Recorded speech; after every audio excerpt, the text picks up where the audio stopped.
مثال ير هدان أنا قبل هذا ما أنت داي صوغ شو مساجد أما قرب صار وضطة أما أن حجاب كذا ساسي أهين صلاة إني دكتور ربطة قبله كلا مساجد كجوجي وحجاب كوينا وتيح وقع واحد مدة تاسنة إن وحي نقطة هاي ما قرنا إن قفكي ماشي لو نحريصن لها ولسوء دوين لها إن يراهدو مرضان شراد مكو بحيسو oo gabar saan u duganin saan hayeel oo qofkii uu dareemo embarrassment ay ciriiri gasho laga yaabo marka qaar inay dib ugu soo noqon ba meesha ka cararto waxaana keenaya ciriirka ama pressure-ka la saarayo haddii ajnabi tahay matalan anaga masaajida ajnabiga waa ku dukanaa masaajida hindida ku dukanaa wax nala hadla ma aragno iyo waxna yiraahdo salaadiina qaldan laana xanafiyada say u dukato iyo dhinaca dumarka iyo shaaficiyada say u dukadaan way kala duwan yihiin ayagu ana inkastoo madaahibtooda markii loo fiiriyo indii aniga waa tagay muddo badan ku noolaa shaaficiga waxay u ictiqaadsan yihiinba waayo maalnan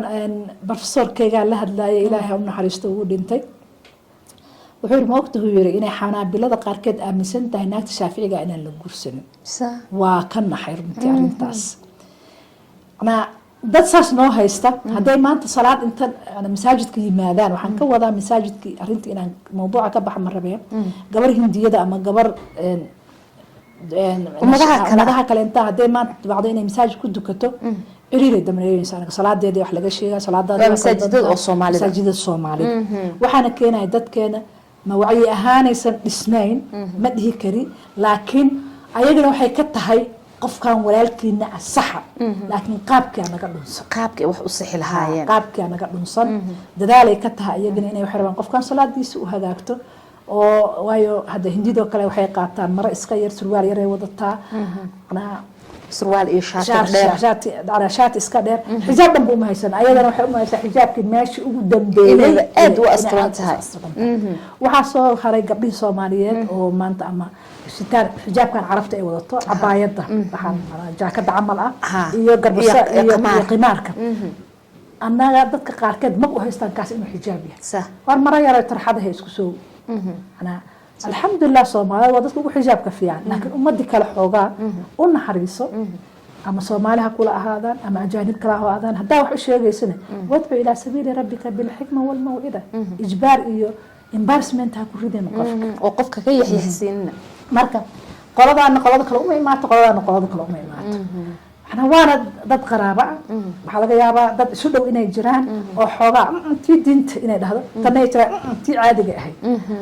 maxaa loo baahnaa marka inaan isgarabsano tan waxa ka dhinay tan u balance garayso tan waxa ka dhinay balance garayso midna ogaada isma hurtooy haysaleen waa kelmad ma Soomaali mahmaahad oo aad u fiican waa isma hurtooy ma haysaleen markaan leeyahay lacala hadda gabadha farxadda qaadato ama gabadha gabsaarkooda dhakhtarada muslimada waad u baahan tahay adaa jiran kari gabadhaada jiran karto dumaashidaha jiran karto walaashaha jiran karto laana qof kasto muslim wuxuu u baahan yahay dhakhtar muslim way ka xigtaa naagta gaasha way tan way dukataa soonkii kula taqaana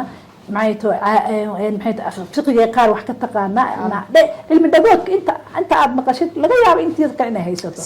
laakiin sida u labisan tahay ha ku cambaaraynin soo dhaweey adigana gabadhii wax baratay ha ka faalin walaashaadiyo kuwii